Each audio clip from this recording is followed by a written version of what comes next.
asalaamaaleykum wa rahmatulahi taala wa barakatu jërëjëf mbokku téléspectateur ak téléspectatrice bu télévision nationale El Mauritania mais également jërëjëf yéen ñi nga xam ni yéen a tàmm seen émission xeltu dinu topp gaaw bu jot su fukki waxtu ak benn jotee ñu ànd ak ay kàngam ci biir réew mi di jënn ci bitim réew di dem fépp ngir mën a rek waxtaan ak lépp loo xam ni actualité la ak xew-xew la. tey jii nag ñu am mbégte am kontante dellu siwaat ci plateau bi waxtaan ak yenn ci ay kàngam ci biir réew mi yoo xam ni seen xam-xam màcc na lool ci wàll yi nga xam ne ñu ngi koy yëngatu tey jii ñu dalalaat fii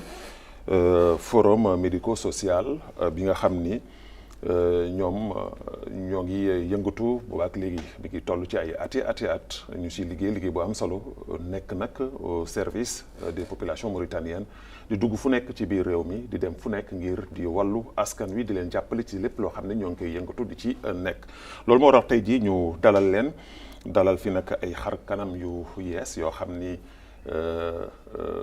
naam am na ñoo xam ne dalal nañ leen fi yàgg na mais am na ñoo xam ne dalal na leen fi yàggul waaye am na ñoo xam ne tamit ma suñu toog ak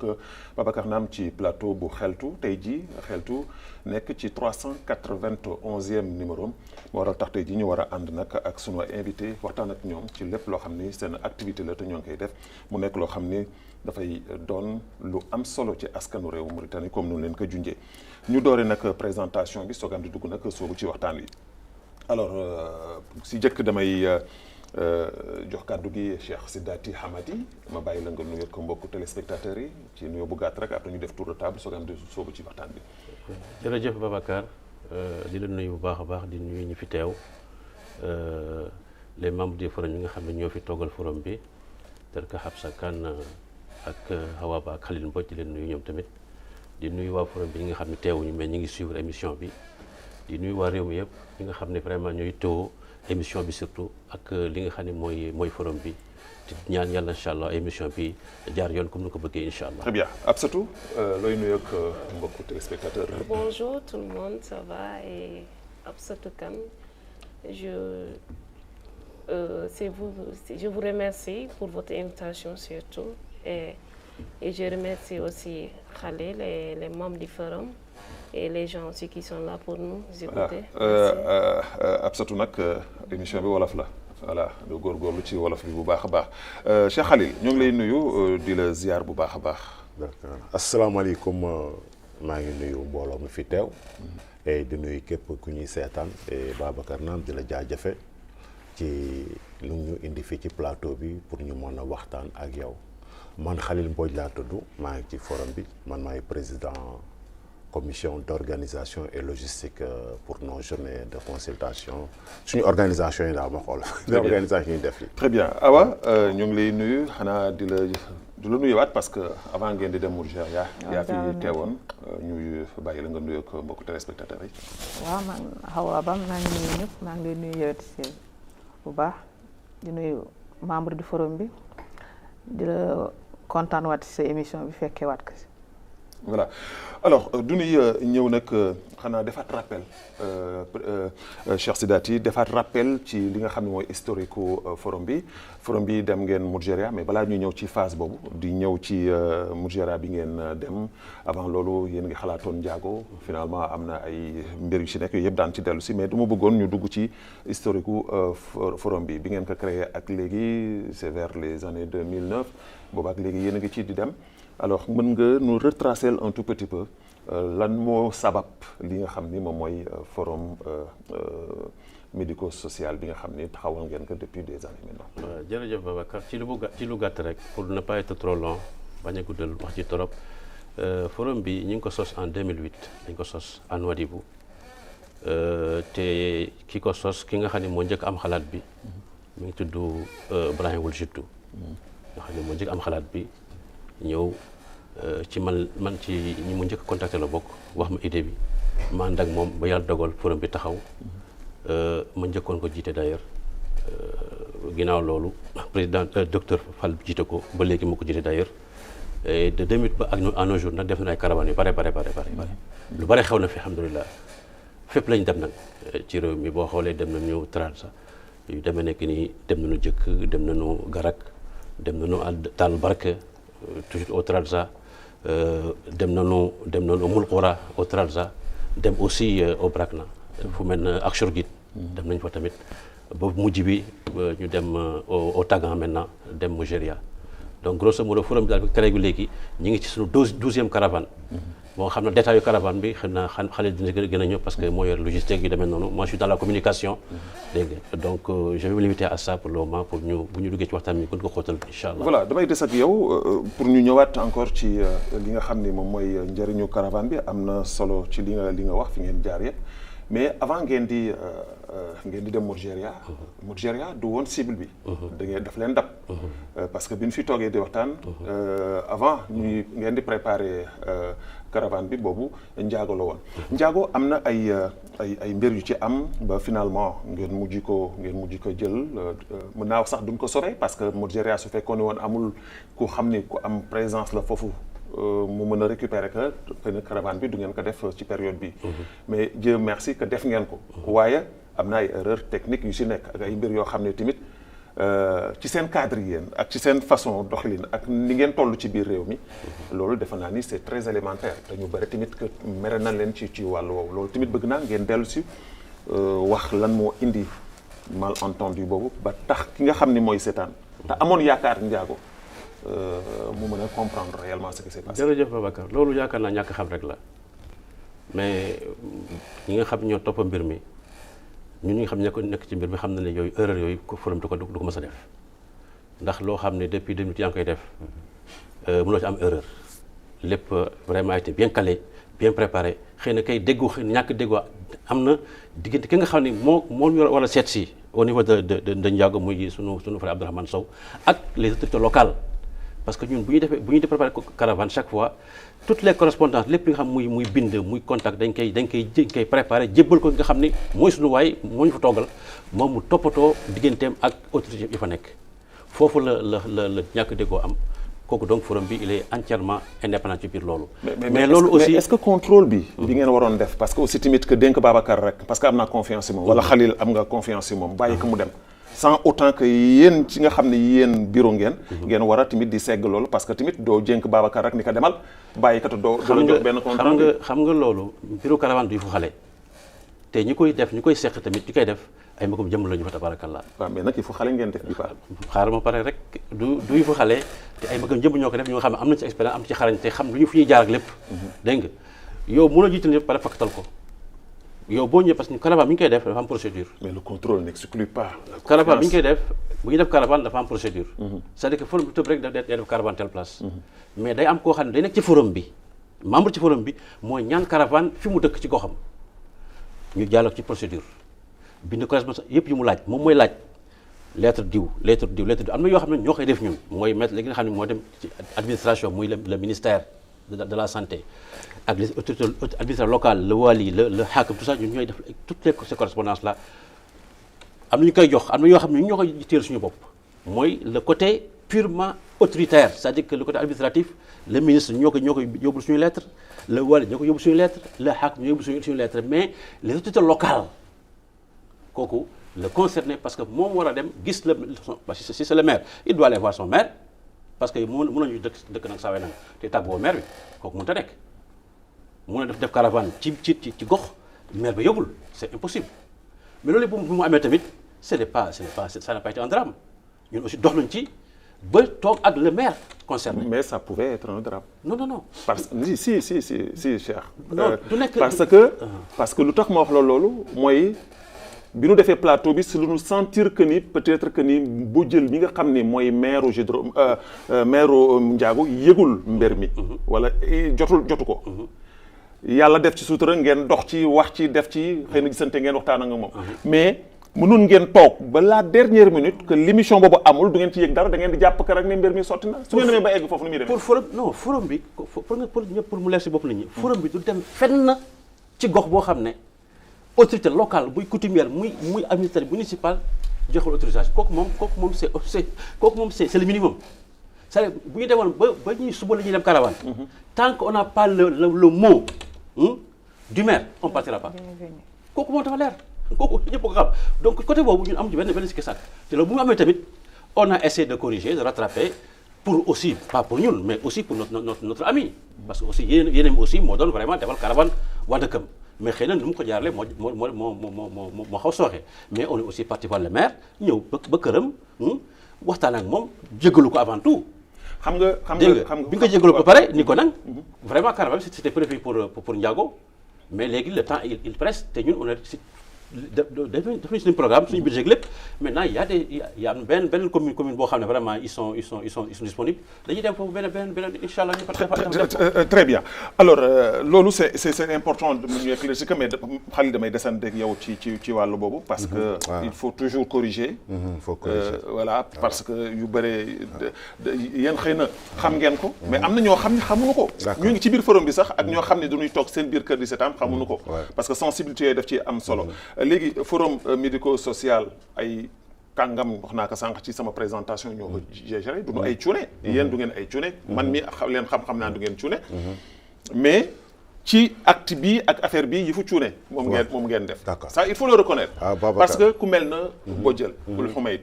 nga xam ni c'est le maire le premier magistrat de la ville de Ndiago su demee ba à la veille d'une caravane si importante yëgu ko loolu c'est problème la d'ailleurs indi na fi ay coow parce que man mii waxante en tant que journaliste jot naa beaucoup de messages yoo xam ne jot naa ko man je suis journaliste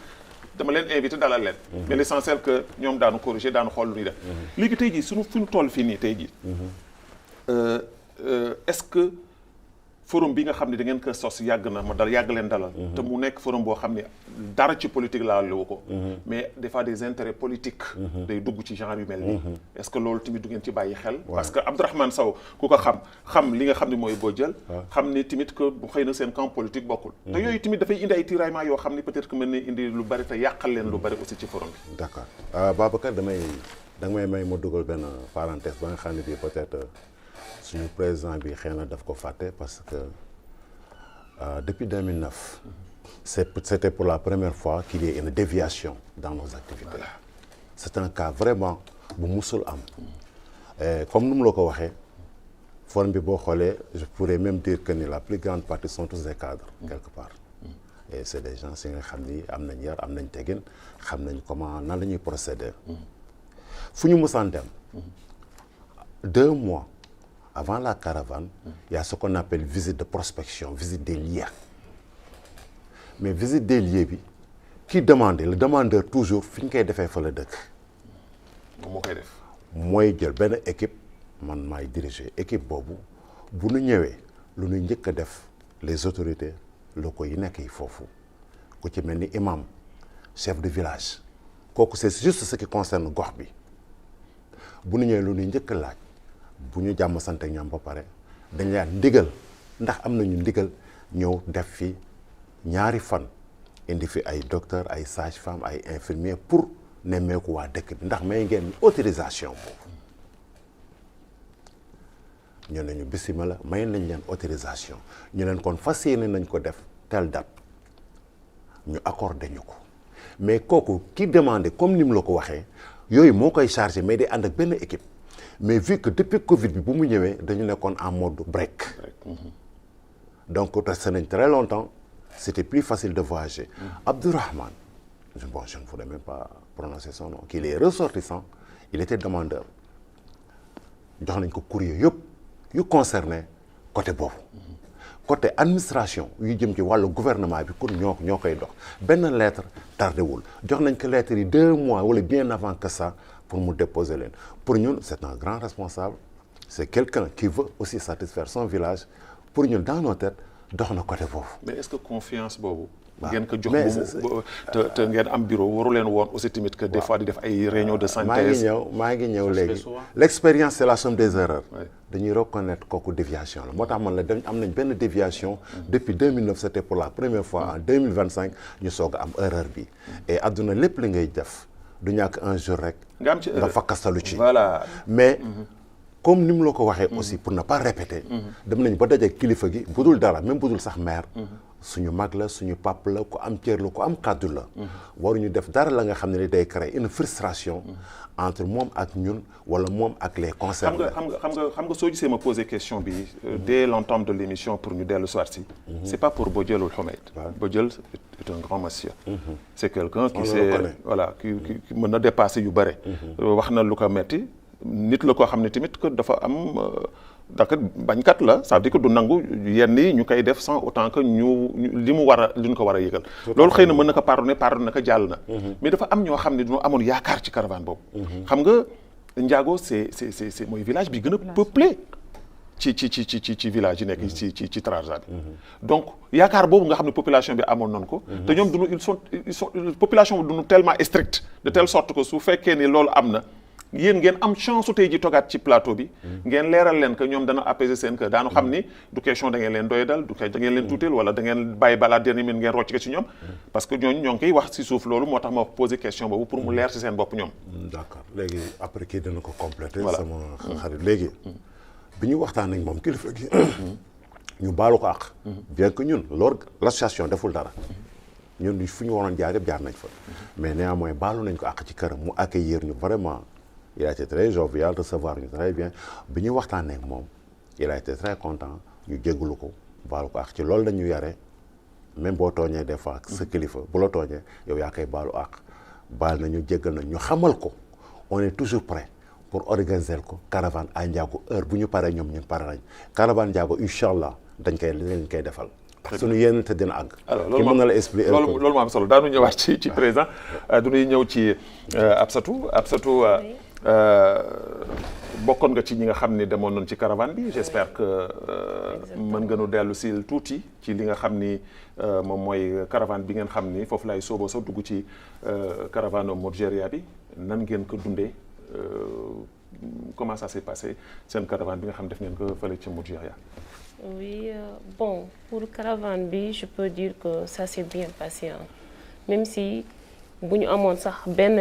consulté, je dirais que ça s'est bien passé. Et aussi, surtout le côté de la sensibilisation. Excusez-moi, vous avez dit que... Non, c'est bon, ça, parce que, bon, ouais. On va gérer ça. Pour dire vrai, c'est surtout ce qui m'a touché de plus dans ce caravane, c'est le côté de sensibilisation. Parce que j'ai remarqué que les gens ne partaient pas dans les structures sanitaires. Mais dès qu'on a commencé à faire le caravane, les gens sont venus nombreux et il y avait pas mal de cas à dépister ou à sensibiliser ou aussi à orienter, voire même dans les structures sanitaires, des hôpitaux ou des centres de santé. Oui. Alors, Awa, alors, yaa ngi woon ci mbir mi yaa ñëwoon ñu dalal la avant caravane bi alors dem ngeen nan nga ko dundee nan ngeen dundee caravane bi à Modjeria. waaw caravane Modjeria bi malgré que lu kii ñaari doyen yi wax rek ce n'était pas prévu mais finalement xam naa ñoom it bañ leen ko waxee déggewuñ ko jàmm te waat gën a leen ndax lu ñu waroon def li loolu lañ doon xaar comme quoi que recevoir ay ñi ñoo xam ne ñëw di leen faj di xool seen wér-gu-yaram toppatoo leen loolu defe naa dëkk bu nekk war na ko bëgg wala gox bu nekk tey bu ñu ko waxee rek war na si kontaan war na xaar loolu ndax am na si ñoo xam ne dañu toog soxla ko mënuñu déplacé wu mënuñu dem fenn toog tayal nañ dem sore na surtout ay spécialiste déplacé wu ñëw ba foofu fekk si leen seen biir place ñëw 0,50 m ñu faj leen xool lu ngeen soxla xool lu ngeen manqué woon defal leen ko loolu defe naa ku nekk war na ko soxla. dëkk yéen a ngi ci santé. di ci yëngatu ay infirmières ay sages-femmes ay docteurs ngeen nekk ci santé. ñu gis ni dans les zones reculées. dañu siy faral di gis ay genre xeetu feebar yoo xam ne yu doy waar la. ci jigéen ñi ci ndaw ñi ci xale yi parce que sensibilisation bi war a am ci wàllu communication amoon ko pour ñoom tamit ñu mën di fagaru ci lu bare est-ce que li ngeen daj gis ko. ci yeneen village yi parce que am na benn wala ñaari caravane yoo xam ne man topp naa leen gis naa la fay xew ak la fay am des fois du négligence ñàkk moyen la yéen nan ngeen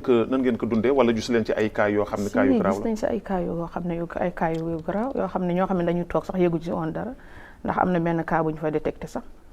caravane bi c'était bañ ko débuté jour samedi bi am na benn village aux alentours yëguñu ko woon waaye ba ñu yëgee ni Modjeria am na caravane y a les gens qui sont venus pour consulter jigéen bi dafa nekkoon xamul woon sax ndax dafa nekk lu am na lu mu nekk. dafa ñëw foofu si suba si ba mu egsee fekk juste ñuy waaj a pare man mii maa ko accueillir. mu ne may ma dugg ma ne ko pare nañ may ma dugg ma ne ko pare nañ mun ma xool leen ma ndax ëmb ma ne ko ëmb soo ëmbul tey di nga ma fi génneel doom bi effectivement dañ ko testé rek fekk dafa def grossesse arrêté te yëggu si woon dara. grossesse arrêté ëmboon na ba doom ji arrêté si biir bi dundatul te yëggu si dara. te kooku su kontu ndakee yëgu si woon dara yëgu si dara juste docteur bi dafa ñëw ñu maa ko dugal gynécologue bu ñu nekk loon bi def sonde rek mi ngi nii grossesse arrêté ndeysaan yëgu si woon dara ma ne ko yow yëg nga ko mu ne man kay dama yëg rek démb y a une consultation qui se fait ici am dégg naa ñu ngi faj fii ma xëy si maa ngi nii dama tardé sax on devait arrêter à midi. alors ak yeneen cas yoo xam ne am na benn grossesse bu ñu fa détecté grossesse ay jumeaux la yëgu si woon dara moom it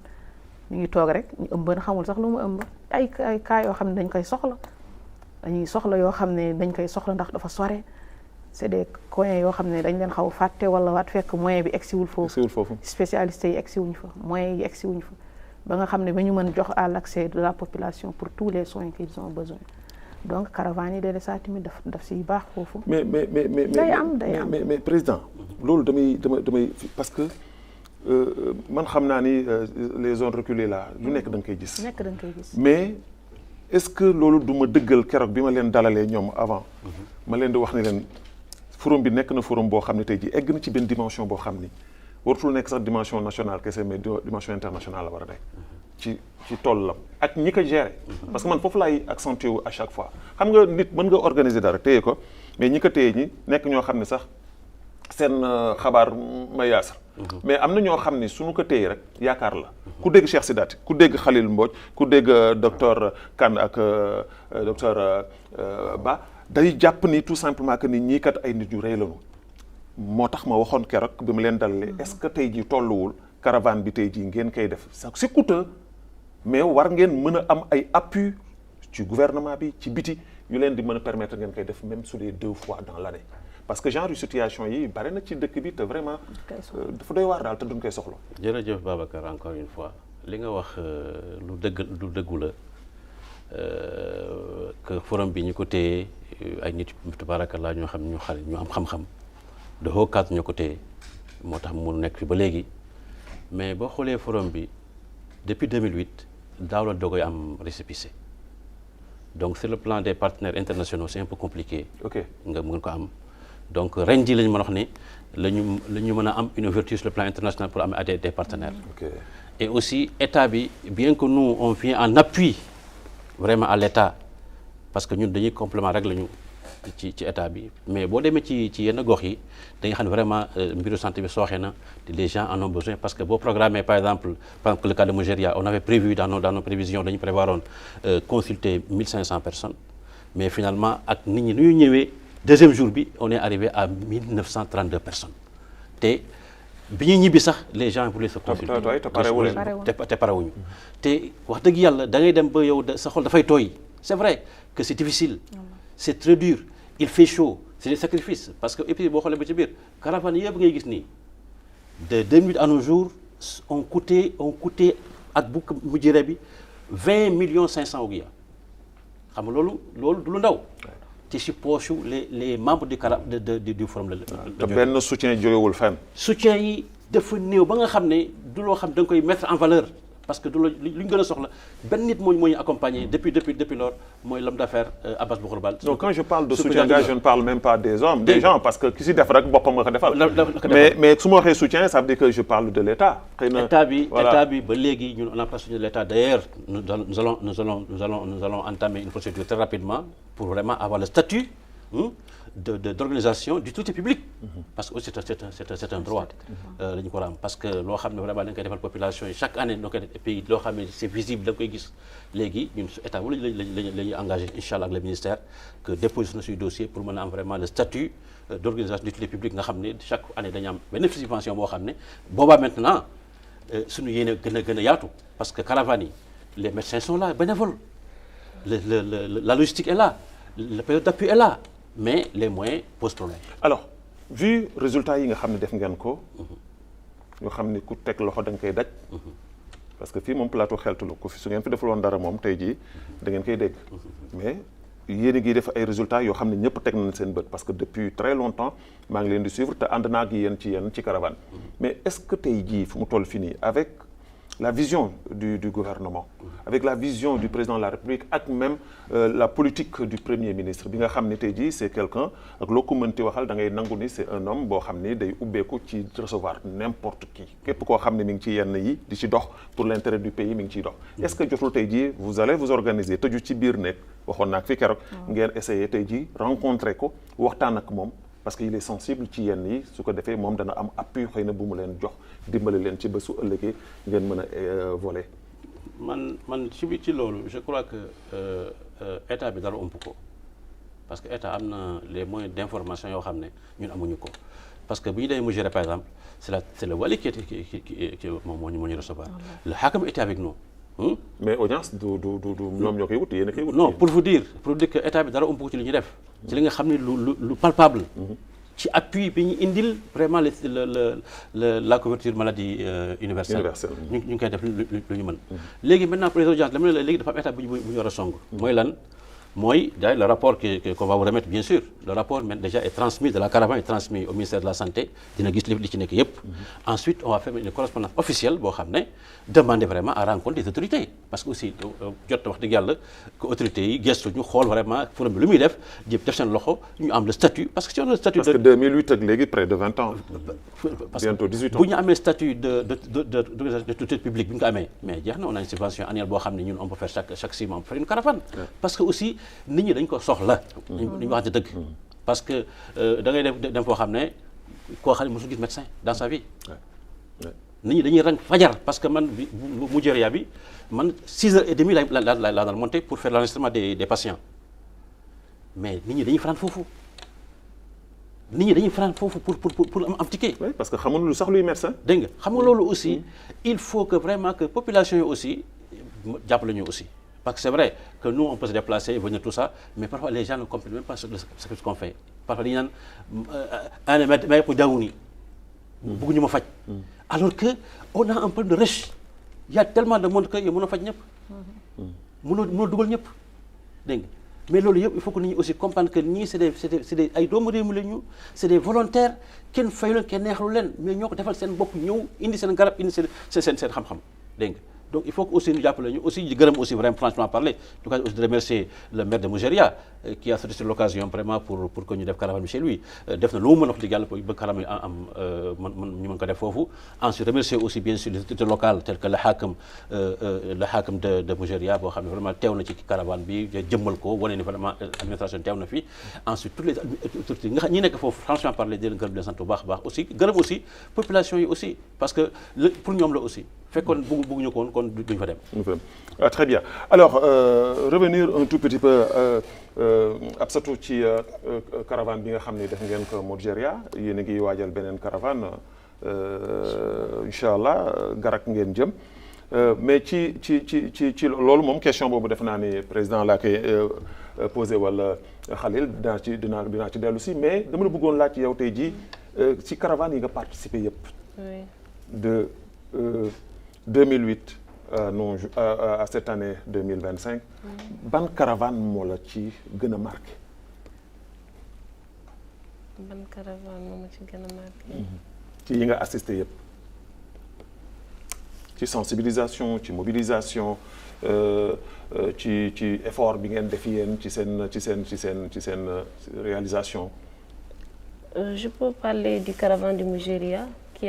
n'était pas prévu, qui n'a pas été programmé dans une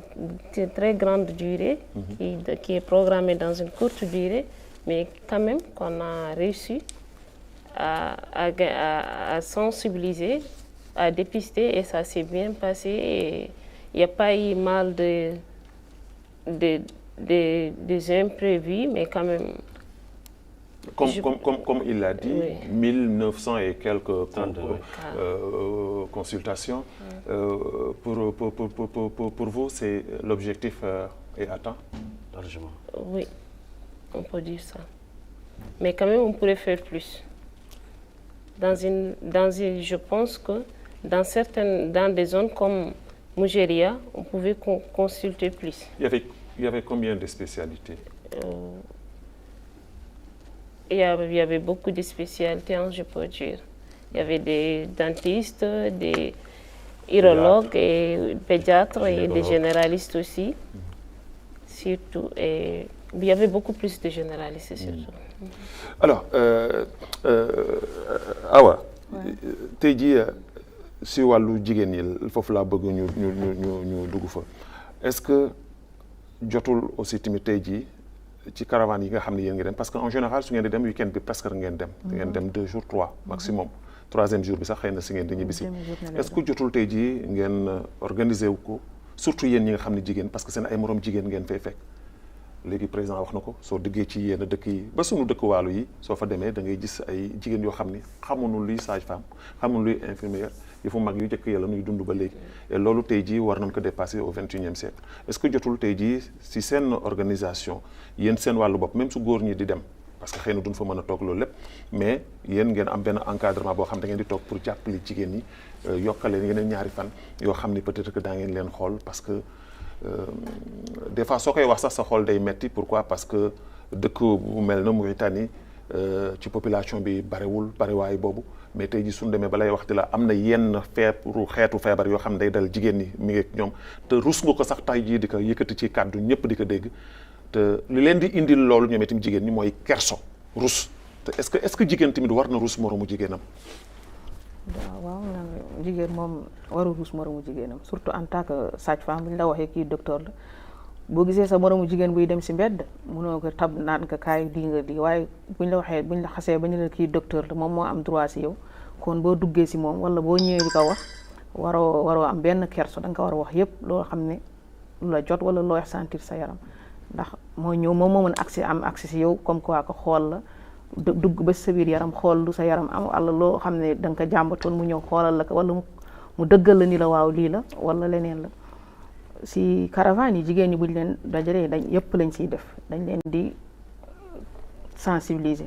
dañuy waxtaan ak ñoom dem leen hôpital buñ leen regrouper lu nekk lañ leen dox képp ku si am loo xam ne dañ ko war a faj si saa si dinañ la ko wax ñu ne la lii ak lii la def ko koo xamee nag dafa am loo xam ne dafa war a am suite comme dañ ko war a topp dinañ la si wax tamit ay kii duñ la bàyyee noonu rek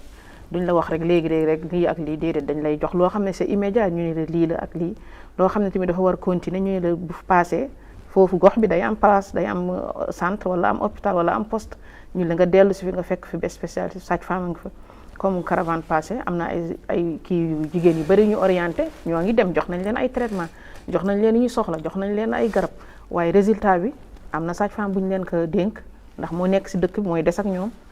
ñun dañu ñëw rek dimbali leen ndax dañu ñëw en masse pour dimbali leen ñoom ñu ñëw en masse waaye bu ñu paree benn mën na dellu si sage-femme bi ñëwoon naa fi waxoon nañ ma di joxoon nañ ma garab bi xoolal ma amoon naa infection joxoon nañ ma garab bi maa ngi ko waroon utiliser fan joxoon nañ ma naa ko def fii rek semaine ma dellu si nga seetaat ma sage-femme baa ngi foofu disponible pour ça ndax am nañ centre de santé bu fa nekk quand même. D'accord am na centre de santé bu fa nekk foofu mais est-ce que centre de santé boobu nga xam ne ma nga fa est-ce que yéen bi ngeen fa demee caravane bi parce que su ngeen ñëwee daa ngeen collaborer ak ñoom est-ce que gis ngeen voilà est-ce que gis ngeen ni li nga xam ne war nan ko ñoom ñu leen koy jox le minimum ci ay jumtukaay pour ñu mën a dimbale askan woowa am na fa wala amu fa parce que loolu tamit nguur gi war nañ ko dégg parce que des fois tamit objectif yi duñ koy dévier des fois da nguur gi sax mën na def dara fekk na lu muy def li eggul ci ñoom parce que da ngay gis koo xam ne day nekk ci benn béréb comme genre village àll boobu ñu jox la pour population ba nga jël loolu yow di ko utiliser say ay mbiru bopp quoi alors est-ce que bi ngeen ñëwee gis ngeen ni vraiment jumtukaay yi ñu war a am le minimum si ay jumtukaay fekk nga leen fa waaw moom côté yooyu moom côté bu ñuy wax rek à l'intérieur comme foofu dafa xaw sore am na ay jumtukaay yoo xam ne dinañ ko soxla yoo xam ne rek lu nécessaire loo xam ne dañuy soxla comme quoi que pour kii population pour seen accès ñoom waaye am na si gën a soxla yoo xam ne moom am na yu fay des soxla nañ yu bëri yoo xam ne daf fay des waaye le minimum kam mi ngi fa maternité bi am na fa sage-femme baa ngi fa am na ay personnel yoo xam ne ñu ngi fa à l'urgence loo xam ne dañ ko soxla waaye loo xam ne nag lu si gën a ëpp nag lu ñu war a soxla lu gën a urgent wala lu gën a dem ba xaw soreel mbir mi loolu moom am na yu fay manqué. Bien sûr. Alors monsieur Mbodj gis naa ni ci image yi ma gis je suis vraiment désolé ba nga xam ne image yu awma ko pour que mën traiter parce que ay image yu am solo yu rafet laa gis yoo xam ni bon enfin rafet ci image mais rafetul ci gis-gis parce que da ngay gis ay mag yu mag a mag ay troisième âge bi nga gis ñoo xam ne dañuy sonn lool bi ñu leen gisee dafa mel na dafa am yaakaar bu judd bu bees loolu moo tax ma doon wax président di ko wax ni que caravane bi man mënutuma leen pardon ngeen koy def at ba at wala di ko tëbal sax voilà parce que yaakaar bii ñi am ci yéen moo bare te je pense que ni si je me trompe pas bare na ay caravane yi fi am mais caravane bu mel na forum médico-social man en toute sincérité gisuma ko voilà xëy na dana am ñoo xam daanu jël seen ñetti kees rek ànd ak ñoom dem ñëw di ko politiser wala di ko politique yéen laalu leen dara ci wàllum politique da ngeen ko def ngir dimbale askan wi est-ce que yaakaaroon ne tey jii en regardant même ces images là nga leen di gis ay mag yoo xam ni mënutuñu dara ndeysaan yaakaar rek moo tax ñuy daw peut-être di ñëw yaakaar ne xëy na suñu fa demee daana am lu leen di mën soulager te ñu ngi am ay métit waaw Babacar jërëjëf damay dellu si ci côté boobu année bi Mougeria damay complété am nañu chance toutes les spécialités ñu ngi teewoon nañ ba indi nañ sax nutritionniste cette fois-ci parce que mos nañ def benn caravane mu am des mères jeunes filles yu ménopause te àgguñu âge bi. Ah oui bon? moi j'ai déjà vu ça. 25 ans ñu ménopause par sous-alimentation. léegi nutritionniste bi dañ leen xamal bu ñu ëmbee bu après ëmb ak bu ñuy nàmpal xale bi lu ñu war di jëfandikoo. beneen bi topp bi ren am nañu chance def sax caravane internationale sur le corps médical on a eu un médecin urologue chirurgien bu ñëw ci ñun jóge ba Sénégal ñëw jàppale si ñu ñëw na ci caravane bi xaraf fa xale yi consulter pour la première fois. est-ce que xam ngeen li ngeen di def lii moo gën jàng alxuraan. waaw beneen bi. moo gën saraxe moo gën lu bari de parce que yéen a ngi dimbali askan wi. troisième âge les personnes âgées. am nañ toujours dañuy créer benn équipe mobile tellement que dañu jox cër mag yi pour ñu bañ a déplacer équipe bi mooy dem di topp kër par kër fu am fépp fu mag fekk amoon nañu recensement bi jël nañu liste bi mag yi fa nekk yi pour ñu bañ leen déplacer ñuy ñëw ci naaj bi di rang équipe bi moo leen di fekki seen kër soññi leen parce que ñun ñooñu lañ def priorité ak xale yi et gis nga suñu motivation comme ni mu la ko waxee suñu ay poche la ñuy laal te ñun lu ñu mënoon def depuis 2008 mënutuñ ko léegi ndax suñuy charge day yokk tout à fait. jamono 2008 peut-être man benn doom laa amoon mais ba à 2024 peut-être am naa ñeenti doom war naa leen jël soin parce que aussi le social commence par soi-même donc damay gën a appuyer man foofu laa focaliser wu vraiment am na ñu ni dimbali mais ça ne représente rien par rapport à vos besoins parce que boo xoolee li gën a métti ci ñun dépense bi gën a métti ñun mooy garab médicament te suñu dernière journée nit bu ñu ko consulter ba pare mu indil la ordonnance bi garab bi amul da ngay découragé. da ngay tas yaakaaram. non xoola da ngay gis ni kii bindal nañ ko garab mais médicaments yi am nañu rupture. parce que mënuñu satisfaire ñëpp quoi. ñun lu ñuy demander laajuñu kenn mu jox ñu xaalis. am nañu chance le corps médical duñ leen fay. on mosuñu laaj xaalis on ne paye pas. mais médicament ça coûte cher képp ku ñu bëgg a jàppale nañu jàppale ci côté médicament. voilà moo tax foofu laa doon waxante ak président. ma ne que est-ce que tey jii ba ngeen amee récépissé parce que am ngeen que depuis yaakaar naa daaw wala ren. ren que ne récépissé bi ñëw na. ak seen xëy na ak connaissance ak rapport yi ngeen di am ak bitim réew peut-être que dañ leen mën a permettre ñu nekk ñi diaspora bi. en France en Europe je peux dire en Europe damay wax en Europe au Sénégal fii peut-être que mën na leen apporter lu bare ñoo comme ni nga ko waxee balaa ngi lay dimbale jox ma benn 50 € wala benn 100 € wala benn 1000 € soo ma joxee médicament moo ma gën a. exactement alors est-ce que tey jii jotul balaa beneen caravane bi di ñëw parce que garab ngeen jëm. garab su ngeen fa demee jàpp leen ni du garab kese ngeen di consulter. voilà demoon ngeen fa. mais ba ngeen fay dem ak bii du bokk. donc su ngeen di dem. mën nañu wax ni village yu bëri daanu fàq ñëw dafay mel na village yi nekk zone boobu yëpp moom ngeen di. waaw ak Rosso. voilà et boobaa aussi tamit dafa jaar maanaam sur le plan stratégique ngeen xool ni ngeen koy taxawee. si wàllu médicaments yi comme nii wuti ay médicaments bien avant affaire bi di jot waaye aussi tamit que fexe ba essayer am lu ngeen téye lu dóor lu wóor loo xam ni peut-être que daa ngeen mën soulager au moins même su dee 50 ou 60% des demandeurs quoi. waaye gis nga comme ni nga ko waxee demoon nañ garab mais nañ fay démanter du doon benn. jamais. ndax bi ñu ñëwee Garak je me rappelle waa Garak dañu ni comme que ñun ñëw nañ ba Garak yeneen dëkk fekk si leen nañu consulter ñooñu ñëw. voilà. et première journée bi ñu consulter ñu jóge ci yeneen village yi bi ñu paree garab yi jeex donc bénéficier wuñ ci caravane bi.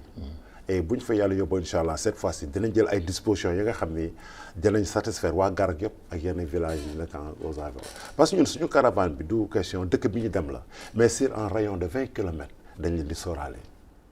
bu doon village yi kese la ñuy yem rek du bari nit mais bu ñu déggee caravane médicale am na ñëppay ñëw. léegi président nee na gouvernement bi xam na lépp luy xew dëgg la su ngeen demee ci dëkk waali ba fa nekk xaakim ba yëpp xam nañu lu fa xew dëgg la mais est-ce que jotul yéen seen wàllu bopp tey jii comme am ngeen seen récépissé te liggéey ngeen loo xam ni du document yoo xam ne su ngeen ko tegee daanu xam fi ngeen jaar ba egsi fii te boobaa boobu amoo leen woon doole ji ngeen waroon am nguur gi mën leen gunge est-ce que jotul tey jii autorités yi seen wàllu bopp ngeen demande une audience commençant par le ministre de la santé par le PM et pourquoi pas même le président de la République pour ngeen mën a toog waxtaan ci lu bari loo xam ni daan leen mën a di jàppale parce que état bi rek suñu jógoon ngeen dem caravane ñu jël médicaments yi rek ni leen ñun ñoo koy jël en charge je pense que ni loolu déjà defal nañ leen loo xam ni c'est extraordinaire. Ouais, c'est un excellent conseil li ñu wax. voilà dinañ ci taxaw. voilà parce que il est temps. Ouais. et bi ñu amee récépissé yàggul. donc am nañ document solide ba nga xam ne bii dinañu may autorisation pour ñu mën a exercer. et incha allah li nga wax xalaat la parce que aussi invité nga ñu mais aussi dañu soxla xalaatu nit ñi. et ñaari conseil yu ñu jox yi yëpp c'est noté li ñu daloon ba mu yàq suñu caravane njaago bi jàngat la tey liggéey nga ci nag xaw ma yëg nga ko wala yëguloo ci mais liggéey nga ci indirectement ba ñu mën cee mën a xam lu bare mais man si forum bi laa bokk te am na fa am da nga ma coupé ak lu ma ko visite bi ñu daan def pour xam ne document local yi taxaw na équipe boobu demul ndax ki demandé moo ne mën na ko chargé wu te on le considère comme membre rek yaakaar bu rafet rek la parce que nee naa la c'est la première fois loolu arrivé ñu ndax bi mu ne moom mën na chargé wu visite boobu donc bu ñu defalee retour loolu rek lu ñu mën a jàpp xam nga man journaliste te la caravane a été organisée pour te dire que lépp c'était focalisé sur Ndiago en moins d'une semaine ci lañ ko planifié caravane Moudjéria non Moudjéria sax bi ma leen di invité boobu Moudjéria taxawul xamagu leen fi ngeen jëm parce que bi ma waxantee ak Cheikh Sidaati dafa ne ma duñ koy bàyyi parce que actuellement dara xajutu fi Moudjéria dañ leen sauvé mais foofu laay waxee par exemple tey jii fu mu toll fi nii xam nga ku ñëpp soxla xam nga yéen xam nga da nga ne léegi man joué naa ci un rôle mais yow yéen xamu leen porte bi ngeen am man mii journaliste di dégg jot ku nekk di dégg ku nekk man maa mën a xam porte bi fan la toll ak yaakaar bi askanu njaago amoon ci loolu effectivement te su ngeen demoon njaago du njaago kese attendez-vous que su ngeen demee njaago ñu daanu at ñoo xam daanu jógee Saint-Louis jéggi si incha allah dinañ fa dem voilà alors loolu c'est important mais président tey jii fu mu toll fii nii xëy na yéen a ngi préparé Garak c'est pour quand xamagu leen ko. avril 2026 alors ci avril 2026 boobu est-ce que am ngeen benn plan d'action boo xam ne tracé ngeen ko teg ngeen ko wala yéen a ngi koy waaj tracé pour mën a gën a ñoŋal mbir moomu parce que caravane bi wartul déplacé comme ni ngeen ko daan defee dafa war a nekk dafa déplacement boo xam ni léegi dafa war a nekk benn image boo xam ni. télé adduna bi yëpp duñ ko war di jot rajo adduna bi duñ ko war a jot nit ñëpp duñ ko war a jot parce que foofu la war a toll fu mu toll fi nii ndax nag xar day weesu mbote te war ngeen nag weesu mbote te yaakaar naa weesu ngeen mbote. jërëjëf Babacar encore une fois que effectivement que xar day weesu mbote ñun léegi ay yëkk lu ñu ay yëkk ngeen voilà ay kuy wala ay kuy on a plus d'expérience alhamdulilah te xam nañu li ñuy def tabarakallah am nañ ci xarañte la alhamd caravane Garak bi c'est une caravane spéciale waaw parce que non seulement c'est Garak mais aussi c'est le village de notre président docteur Fall Mohamed nga xam ni depuis mu jiitee forum bi franchement parler amul lu mu développé pour que forum bi mën a taxaw caravane bu am mu teew mu def ci dooleem def ci xam-xam def ci xalaatam donc c'est une caravane spéciale pour ñun. mais caravane bi tamit aussi tamit que man dama leen di jam foofu di leen sànni xeer foofu parce que caravane bi ku balaa ñuy joxe benn dëkk il faut que ñu joxe ñi dëkk ci biir dëkk ba pare. il faut que ñu joxe ñi nekk ci biir forum bi ba pare. waaw xam nga par exemple tey jii yow sa biir dëkk wala Khalil dëkkam wala Awa dëkkam wala madame Kane dëkkam. xam nga tubaab dafa ne charité bien ordonnée commence par soi-même. Par soi-même, d'accord. Le social commence par soi-même. Parce que forum bi ñu koy sas dafa sosu ci des bases sociales d'abord. C'est des jeunes cadres ressortissants du Trarza ñoo ko formé woon. mu tudd woon d'ailleurs le forum des jeunes cadres de Trarza résidant à Nouadhibou. mais bii dem ba gis ampleur du forum bi gis njëriñam pour réew mi ñu tuddee ko le forum médico-social de Mauritanie. donc loolu il faut que ñu bàyyi ci xel. ci biir loolu ci principe directeur bi nga xam ne dañu doon le départ mooy lan mooy que pour ñu def caravane fenn il faut que un membre du forum demande ko léegi mais taxul képp ñun def benn ouverture boo xam ne pour tout le monde léegi fépp la ñuy def parce que on est parti au Brakna on est parti au Tagan te léegi on le contacte pour le Gorgol dégg nga loolu yëpp c'est des avancées yoo xam ne moo tax bàyyi xel mais quoi qu'on dise forum bi ñi nga xam ne ñoo ko téye mooy ñi nga xam ne c'est des ressortissants du Trarza bien que léegi maintenant am na yeneen membres ñoo xam ne bokkuñu Trarza ñi ngi ci forum bi di béy waar bu rafet moo tax forum bi léegi ubbeeku pour toute la Mauritanie képp kuy Mauritanien ñun bëgg na ñëw bokk ci forum bi def sa loxo ci mbir bi parce que mbir bi ce n'est pas une affaire de région mais c'est pour toute la nation parce que boo demee jógee Nouadhibou dem ba Tagan à 45 degrés à l'ombre kooku vraiment c'est un grand sacrifice dégg nga donc léegi ñun suñu mbir mooy lan mooy que prochaine caravane wax dëgg yàlla parce que boo nee Garak rek c'est Garak polarise vraiment des villages aussi mais la grande ville de Rosso parce que c'est à 5 kilomètres de Rosso nit ñi daañu ñëw donc caravane Garak du lu ndaw il faut la logistique bi nous on la maîtrise parce que on a les médecins qu'il faut on sait comment ça marche mais c'est des moyens parce que boo xoolee pour le Tagan pour Mougéria uniquement la logistique nous a coûté combien plus de 2 millions dugg ya simple la logistique pour déplacer nit ñi waxuma médicaments yi waxuma hébergement yi mais uniquement la logistique pour le transport des alors sur ce plan là dafa am aussi tamit beneen aspect boo xam ne bëgg naa aussi tamit ñu bàyyi si xel parce que suñu demee ba doomu réewum Sénégal di jógee Sénégal di ñëw fii di fi def ay consultation gratuite lu jëm ci wàllu ophtalmologie di fi indi ay lunettes di fi ko distribuer mu doon une réussite totale alors que ñun suñu wàllu bopp biir Mauritanie war nañ ci mën a di bàyyi xel loolu tamit dafa am solo parce que dañuy faral di gis ne da ngeen def ay consultation surtout ci wàllu bët yi parce que léegi ñëpp gumba moom muy xale bu juddu bu bees muy ku màggat ki muy ku magul ki alors est-ce que xalaatu leen aussi tamit sur ce plan là wut ay benn partenariat bu leen di mën permettre ngeen mën di am ay paire de lunettes pour di mën a consulter mais aussi tamit di mayaale aussi tamit que askan wi parce que da ngay gis docteur li ma lay wax lii dama ci tasante ak nit koo xam ni xaw ma il a télévision Mauritanie rek la ma xamee xam nga lan la ma bind di ma koy ñaan ay lunettes kese parce que neen doon ko bindeel ay lunettes yi bind ko bindeel léegi ça fait 6 mois mënul am paire de lunettes alors nga xool ni donc yow fi nga toll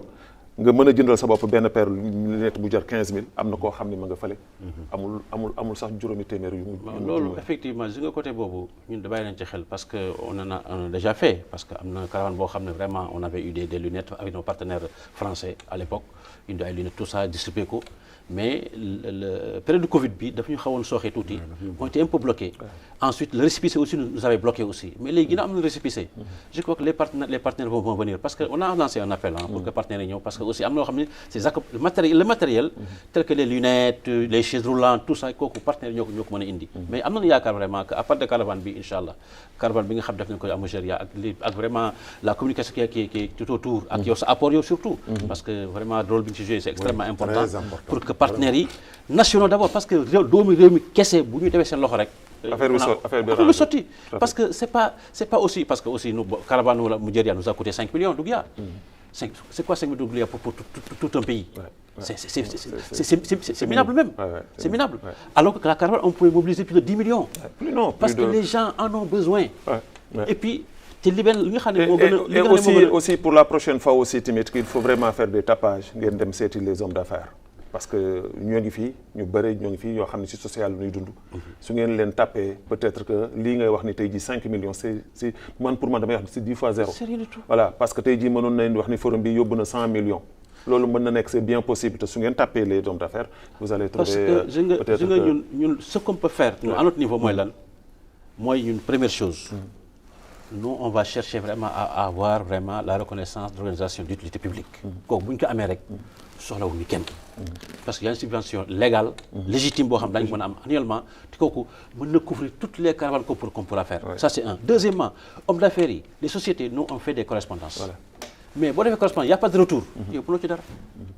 am na ñoo xam ne dañuy accompagner. quelqu'un comme Abass Bourguiba le président d'honneur kooku depuis kooku moom membre forum la sax. parce que day déplacé de Nouadhibou fu ñuy dem day teew ak ñun foofu. ak lu munti am lu mun a mu jàppale mu jàpp ci. mais xanaa homme d'affaires yeneen homme d'affaires bu ñu gisee Abass Bourguiba def loolu di mag. il doit bàyyi xel. Très bien Madame Kane. Oui. Selon vous quel est le secret de la réussite du forum? Le secret de la réussite dans les caravanes bien sûr. Oui, bien sûr parce que ça perdure, ça fait maintenant presque 20 ans. Oui. 2008 jusqu'à 2000 c'est 17 ans si je ne me trompe pas. Alors aujourd'hui on peut dire que vous avez réussi même s'il y avait des petits problèmes par-ci par-là parce que comme il l'a dit, la Covid a passé, a bloqué peut-être que beaucoup de choses, mais aujourd'hui vous refaites surface et donc je pense que il y a quelque chose qui est là que vous pouvez mettre votre main, c'est une réussite. Ou vous ne le voyez pas comme ça? Si, on le voit. C'est une réussite, surtout sur le côté de notre organisation. C'est la façon dont les gens s'organisent et communiquent et eux-mêmes, ils mettent leur propre argent pour de rentrer dans les cadres sociaux. Donc, ça, c'est une réussite pour nous.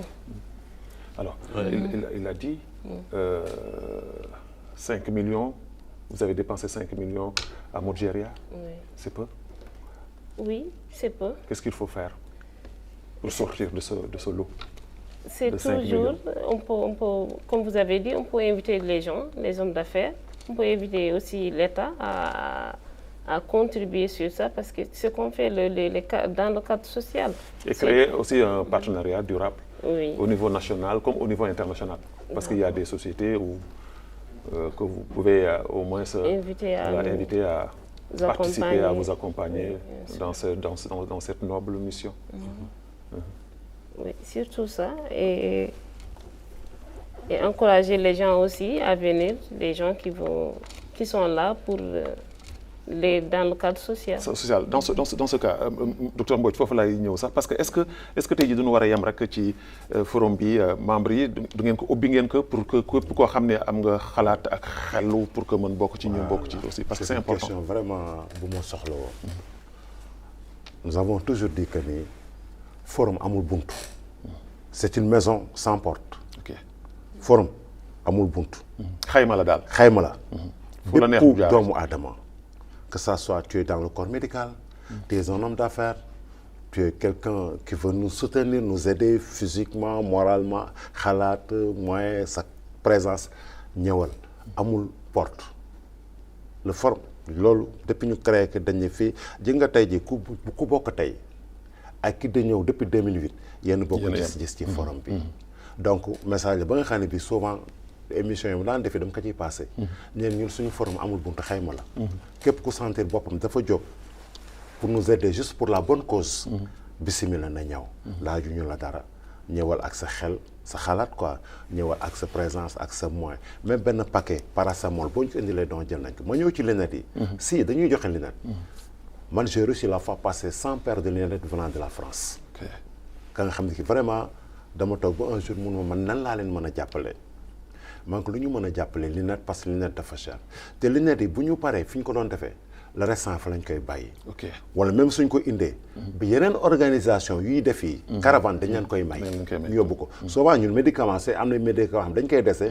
ñun su fekkee poste de santé bi mën nañ ko fa bàyyi. ñu bàyyi ko fa suñ ko mënu ñu indaale ko ba caravane bu nu njëkk yëg ñu def ko don may leen ko. Très bien. donc li nekk dañ koy faral di joxe loolu c'est important. waaw loolu c'est important. Ouais. Alors Madame Awa. perspective yi nag parce que émission bi presque jeex na mais am na fu ñu jëm am na fu ngeen teg seen bët léegi fan ngeen teg seen gët yow waxuma nag garag bi mais am na fa ngeen teg seen gët foo xam ne fa xëy na bëgg ngeen fa egg et le plus rapidement possible. comme si maanaam ci seen yoon bi ngeen tracé tey yoon jii bi kay bëgg nañ mu dem fu sore bëgg nañ mu àgg fu sore. par exemple man tey jii man mënutu leen pardonner comme ni mu leen koy waxee sànq su dul man at bi sax dama wax tuuti na mais yaakaar nañu ni xëy na ak démarche yu ñuy defi peut-être que daa ngeen mën a am chaque at ngeen dem 2 fois mais moom léegi tëbal moom benn at moom kenn xalaatutu ko. kenn xalaatu ko moom daal dépendre rek si li ngeen wax yi léegi rek si moyens yeeg ak aide yu ñuy am yi. déplacement ndax caravane du lu ndaw du kenn benn loxo mën a ko téye ñaari loxo mën a ko téye ñëpp si war jàpp mooy comme li ngeen wax ne léegi les conclusions si yéen ñëpp ko war a yëg duñu si am si appui rek bu leen neexee sax chaque 6 mois gaa ñu def ko. voilà parce que comme ni ko président waxee rek ak ni ko Khalil waxee caravane bi wartul dem léegi ci nekk ci poos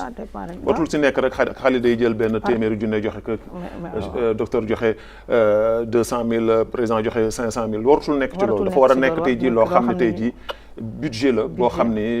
benn état bi daf leen ci war a jàppale comme ni ma ko waxee partenaires yi ñu nekk ci biti comme ñu nekk ci biir réew mi les hommes d'affaires et tout le monde ñëpp ci war a impliqué y compris même sur le plan communicationnel maanaam lu jëm ci wàllu journalistes yi wartul yam rek ci Babacar Naam war nañ journalistes yëpp tey ji du si dugal seen loxo parce que affaire la boo xam ni ñëpp ci xaj voilà man je dis que ne ñëpp ci xaj voilà président émission bi li ñu ci desee barewul 4 minutes moo ñu ci desee léegi xanaa du ñuy tënk émission bi rek ma bàyyi la su fekkee ne am na bés message booy lancé boo xam ne xëy na posé wu ma la question boobu nga waxaale ko ci man message bi may lancé ci pour tëj émission bi sama intervention mooy d'abord de vous remercier vraiment Xeltu remercier yow vraiment que en tant que membre du forum parce que membre du forum wax dëgg yàlla parce que fekkee nga caravane aussi dégg nga mais di lancer benn appel à l'État que ñu gestu forum bi ndax jot na wax dëgg yàlla ndax depuis 2008 ñuy góorgóorlu te di jàppale état bi ci côté santé parce que lii yëpp c'est pour aider l'État vraiment à assurer la couverture maladie universelle te donc loolu am solo état bi war na ci bàyyi xel pour que ñu mën ñu inscrire vraiment dans les organisations d'utilité publique pour ñu mën am financement comme ñëpp ñi nga xam ne dañuy jàppale askan bi ça c'est un deuxièmement aussi les sociétés d'État parce que ku mel na les sociétés yu mel TASIEST ils ont un volet social boobu très important te ñi ngi koy def foo xam ne xëy na fii sax mu ko gën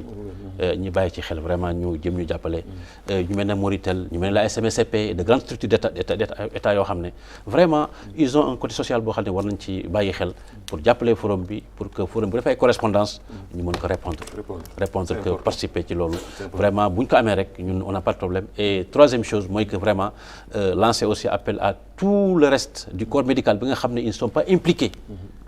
volontairement ñu def ko parce que du pour Massamba pour Mademba te vraiment dañ ko soxla parce que le nombre de médecins que tu amènes parce que bi passé pour vous rappeler on a am le corps médical il y a 39 personnes du corps médical mais doyul donc lu ñu mu ci am rek lu mën a yokk rek des milliers de personnes ci biir loolu di la gërëm di la sant bu baax a baax di gërëm ñi fi teew ñëpp di gërëm ñi askan bi tamit Baye Khalil soo amee looy yokk may njëkk a tàmbalee mooy di la gërëm di la remercier ci sa présence vraiment mosoo ñu bàyyi depuis nga xam ñu et yaa ngi def liggéey ba nga xam ne bi xëy na yow sax na toog fu mu yem mais ñun xam nañu fu mu ñu indil et tey jii loo mënti def ci àdduna si c'est pas médiatisé mooy amul visibilité te peut-être à travers émission yu fi jaar yi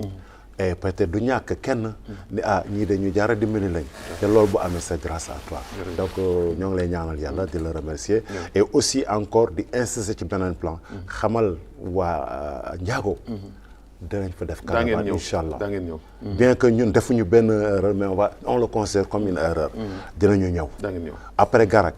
dinañu ñëw ou bien avant Garak nañ fa def caravane kooku suy membre forum bi la di remercier tout le corps médical parce que aussi sans ñoom lu ñu mën ci am te ay moyens rek mënuñu def dara def dara. ñoo ngi remercier tout le corps médical sans exception et les membres du forum nga xam ne depuis ñu ngi ci kenn bàyyiwul et di la jaajëfe aussi jërëjëf Babacar soxna Awa looy tàggoo. waaw xanaa di la jaajëfal rek di la jaajëfal yow na yàlla yokk mën-mën beeg xam-xam bi ci émission bi da nga lay ñaan gudd fan ak wér gu yaram rek waat forum bi yëpp tamit ñu ngi lay nuyu ñoo ngi nuyuwaat corps médical bi caravane bi passé ñëpp ñu fa teewoon ñëpp ñoo ngi di nuyu bàyyiwuñ kenn. Très bien. Docteur looy nuyu. Oui, Babacar, on te remercie pour votre invitation et on aussi remercie nos partenaires de VMS et Précieux Hair et tous les gens qui sont présents, les corps médicaux aussi surtout et Voilà. bonne chose. Voilà. man nag balaa ñuy dem vraiment le forum nous a mandaté pour ñu remettre le rapport bi ce rapport de la caravane Mougéria remettre officiellement vraiment pour que non seulement nga gëstu ko mais aussi mën ko vulgariser inchallah au grand voilà maximum. donc mi ngi nii donc c'est 12e caravane médicale du forum médico-social de Mauritanie Mougéria Tagan du 25 au 27 avril voilà mu nekk liggéey bu mucc ayib parce que comme ni ma koy waxee chaque fois rek que lii c'est important pour notre pays parce que nous avons besoin de ça lii la ñu soxla dans ce pays des gens yoo xam ne engagés uniquement pour l'intérêt de leur nation accompagner le gouvernement dans leur politique et je pense que c'est important parce que près de 2000 personnes consultées à Mougéria c'est pas petit donc ñoo ngi leen di gërëm di leen sant bu baax a baax Cheikh Sidati Hamadi moom la ñu invité woon docteur Absatou Kane moom tamit que mu doonoon sunu invité ñu lay gërëm di la sant bu baax a baax di la remercier di gërëm bu baax mon frère Khalil Mbodj également aussi Awa Ba moom tamit docteur Awa Ba moom tamit ñu koy gërëm di ko sant bu baax a baax di gërëm l'équipe technique bi àndoon ak ñun Ingeste Ta moo fa nekkoon son Adnan Moustapha ak Mohamed Val ñoo nekkoon fële caméra Zehbi ak Moustapha ñoo nekkoon fële coordinateur comme toujours le grand Ahman réalisation Mana Mohameden Val Mina Mohamed moom moo nekkoon ak moom ci wàllu réalisation bi nodal Cheikh Dieri moo fa nekkoon Siham la grande Siham moo nekkoon script di leen jox daje incha allah samedi prochain ci beneen émission di wax rek ni jaajëf képp koo xam ne jàppoon nga ci caravane bi nga xam ni moom mooy caravane forum médico-social ba mu réussir service yi nga xam ni ñu koy def ci biir réew mi yëpp surtout l'équipe maanaam médicale bi nga xam ni dañ leen war a jaajëfal ndaxte ku jël sa équipement jël sa blouse jël sa lépp dem gratuitement nekk ci sa chaleur bi à 46-47 degrés à l'ombre ba pare tamit muñ ko supporter que c'est parce que bëgg nga dimbale damay wax ni des fois am na jaamu yàlla yoo xam ni julli gënu ko saraxe gënu ko koor gënu ko naka fekk na julli dañ ko sant dañ ko war a def waaye tamit dimbale doomu aadama bi nekk ci xat-xat nekk ci jafe jaamu yàlla bu mag a mag a mag a mag la ndaxte loolu lañ fi yàlla wàccee ngir ñu jàppalante dimbalante yàlla na yàlla jàmm ci biir mi yàlla muccal leen di gënu ci xeewal wassalaamu aleykum wa rahmatullahi taala wa barakatuh